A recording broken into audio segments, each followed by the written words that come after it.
ఉసిరికను శ్రీఫలం అని కూడా అంటారు. సంస్కృతంలో దీనిని ఆమ్లా అని పిలుస్తారు. ఉసిరికాయల్లో సి విటమిన్ సమృద్ధిగా ఉంటుంది. ఇది రోగనిరోధక శక్తిని పెంచుతుంది. అధిక కొలెస్ట్రాల్, మధుమేహం, గుండె జబ్బులను అదుపు చేస్తుంది. ప్రతిరోజు ఒక ఉసిరికాయను తింటే అన్ని రకాల పైత్యాలను తగ్గించవచ్చు.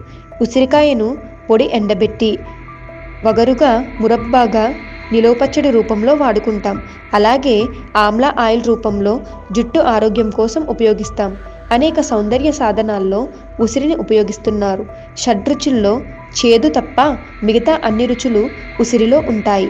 ఉసిరిని తినడం వల్ల జీర్ణశక్తి పెరుగుతుంది. ఉపవాస దీక్ష పూర్తయిన తర్వాత ఉసిరి ఫలం తిని దీక్షను మించే ఆచారం ఉంది. అందుకే ఉసిరిని ఔషధ సిరి అంటారు. ఉసిరి దేవతా వృక్షం.